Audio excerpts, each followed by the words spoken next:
أهلا بيكم. خلينا ندخل في الموضوع على طول ونغوص في تفاصيل خبر ممكن يقلب موازين القوة في البحر المتوسط حرفياً. الأخبار بتقول إن المغرب بيخطط يشتري غواصات لأول مرة في تاريخه. إحنا هنا مش بنتكلم عن مجرد صفقة عسكرية عادية، لأ، دي نقلة جيوستراتيجية ليها وزن تقيل جداً. طيب الجملة اللي قدامنا دي بتلخص الحكاية كلها. اللي مش بنشوفه هو اللي بيقرر. في عالم الجيوسياسة والردع العسكري، القوة الحقيقية أحيانا بتكون في الحاجات اللي بتتحرك في صمت تام، تحت المية، بعيدا عن العيون، بس تأثيرها بيكون حاسم على الخريطة كلها. وعشان نفهم الصورة كاملة هنمشي مع بعض في النقط دي بسرعة. القفزة البحرية الصامتة، العيون اللي تحت البحر، صراع الترسانات والبيئة تحت المائية، وأخيراً رقعة الشطرنج في البحر المتوسط. خلينا نبدأ بالقسم الأول، القفزة البحرية الصامتة، ونركز على المعدات والأرقام اللي خلت الكل يتكلم عن التحول ده. رقم 3، ده باختصار عدد الغواصات اللي متوقع أن البحرية الملكية المغربية تضمها لأسطولها بحلول سنة 2027. متخيلين؟ 3 غواصات بس قادرة تنقل بحرية كاملة لمستوى التاني خالص. الرقم ده مش مجرد تخمين كده في الهواء. تقرير ميراي أسيت اللي كتبه المحلل دونج هو جيونج حط المغرب في قائمة البرامج البحرية الدولية المنتظر تنفيذها بين 2026 و 2030.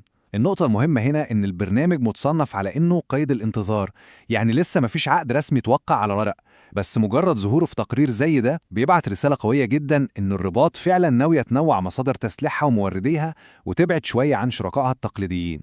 وده يودينا للقسم الثاني، العيون تحت البحر. والسؤال المنطقي هنا، ليه بحرية متعودة تشتغل على السطح فجأة تبقى عايزة تنزل تحت المية؟ عشان نجاوب لازم الأول نفهم إحنا بنتكلم عن إيه بالظبط. الغواصة التقليدية ببساطة هي سفينة بتتحرك تحت المية من غير مفاعل نووي. الميزة الأكبر بتاعتها هي السرية التامة. المصور بتاعتنا وصفتها بوصف عبقري الحقيقة، قالت إنها عاملة زي عيون ودان تحت البحر، يعني تقدر تقرب، تسمع وتراقب من غير ما أي حد يحس بيها خالص. الأهداف التكتيكية هنا ضخمة جدا. احنا بنتكلم عن تأمين مضيق جبل طارق، وده طبعا واحد من أهم شرايين التجارة في العالم.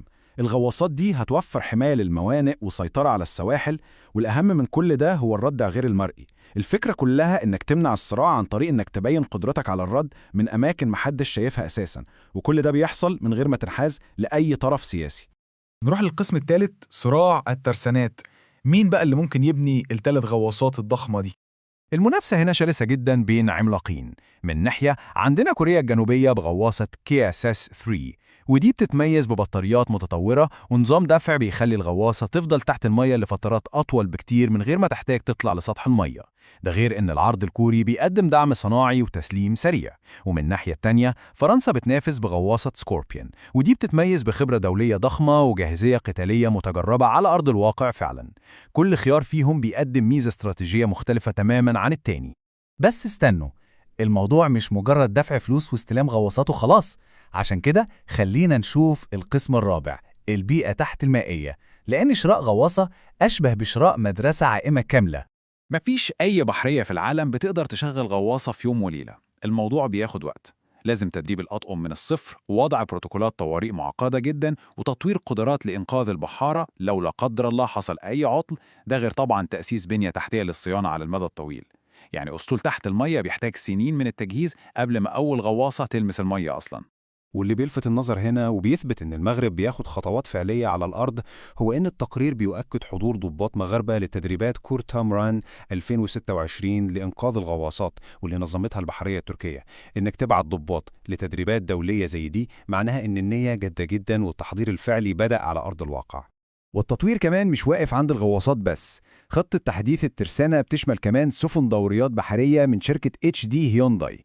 السفن دي نقدر نعتبرها عربيات شرطة البحر، وظيفتها المراقبة لفترات طويلة، المرافقة والاستجابة السريعة.